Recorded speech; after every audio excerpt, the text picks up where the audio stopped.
Hello there and welcome to the Bicycle Diaries and welcome to week 13, or is it week 14? I think it's week 14 of my Mallorca training plan. We're certainly going into week 4 of lockdown here in the UK, which probably explains why I'm struggling to remember what day it is, let alone what week it is, and which probably also explains why I made the mistake last week on the vlog of saying that we're only allowed out for one exercise session a week. As many of you have pointed out, we're actually allowed to go out for one exercise session a day. So that's the rule that I've been working on for the last 4 weeks as well.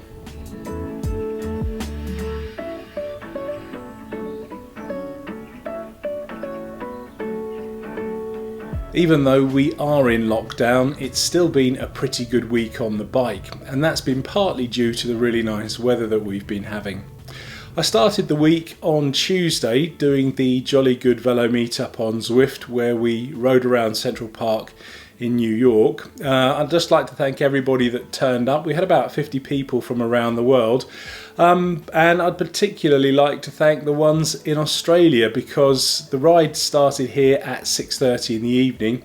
So according to my calculations, that must have been about 5:30 in the morning in Australia. So yeah, particular thank you to the Australian riders. So people like Bruce Ricketts, thank you very much.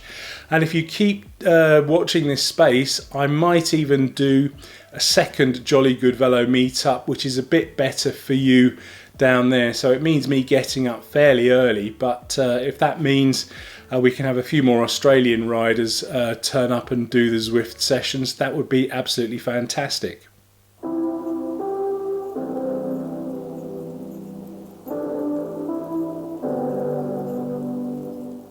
And then on Wednesday, I went out and did my first of 3 rides on the Southwark course.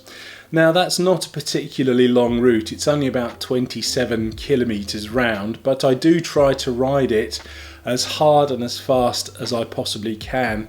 Now there are a couple of little testing climbs on there, the toughest of which is a hill called Bunkers Hill, which is just outside the village of Denmead. It's 1.2 kilometres long with an average gradient of about 4%. And I even managed to get a PR going up there on Wednesday, so I was particularly pleased with that.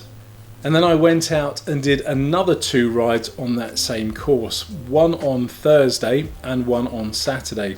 The one on Thursday, the wind had picked up a little bit, so I took it a bit easier and tried to get a bit of recovery from the day before. And then on Saturday, the wind had died down, so I pushed it quite hard again, only to wear myself out and get a bit tired about 3/4 of the way round. And then on Sunday, I had every intention of going out and doing a longer, easier ride, so about 40-50 kilometres, but unfortunately about 10 kilometres in, I managed to break a spoke on the rear wheel on my Cannondale, which kind of cut everything short. Weirdly enough, it didn't buckle the wheels, so I was able to ride home well enough. And when I got back, I thought, no, I'm going to go out and I am going to do a ride. And I just had my Isaac serviced a few weeks before, so I thought I would take that out. So my other half joined me and we did our little Edney's Lane route. But again, to my annoyance, the gears on the Isaac were not indexed properly, even though, like I say, it had been serviced a few weeks before. I just could not work it out and it was really annoying me. So this week I've got a trip to the bike shop, one to get the rear wheel on the Cannondale fixed, and then to speak to the shop that serviced the Isaac to find out what's going on there.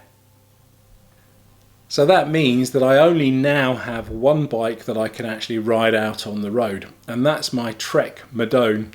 Now that has electronic Di2 gears, and I haven't ridden that bike since last October, so the battery is as flat as a pancake.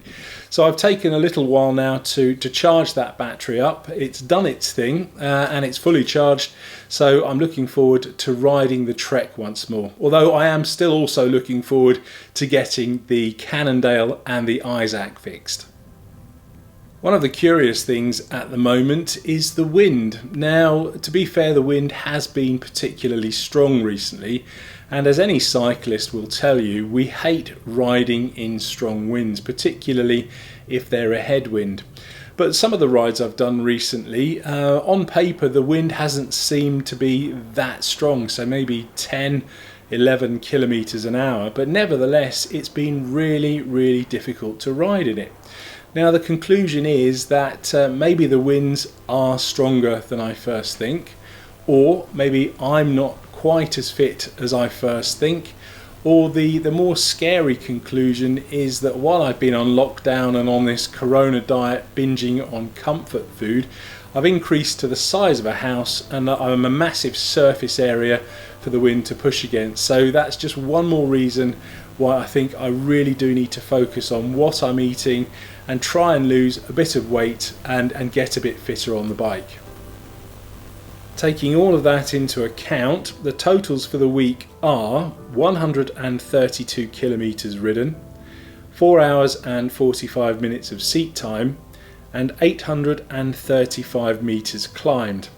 So that brings the grand total for the year so far to 1,367 kilometers ridden, 60 hours and 45 minutes of seat time, and 8,472 meters climbed. And if we go over to Strava, we can see that on Tuesday my fitness score was 49, on Wednesday it was 51, Thursday it went up to 52, Saturday it climbed again to 53, and then on Sunday it was down to 52. All in all, I'm pretty pleased with the distance that I've ridden this week. I've also started to introduce a few shorter, harder rides in there to try and build my speed and my stamina up, so that's all fantastic. And as you saw in the numbers before, I really am rapidly approaching the end of my base mile training. So yeah, I'm looking forward to just building up endurance, building up speed, and just getting a lot faster on the bike. The weather forecast for next week is looking pretty good as well, so I'm looking forward to taking full advantage of my one exercise session a day. So I hope that wherever you are in the world, that you and the people that you care about are safe and well, and thank you for watching.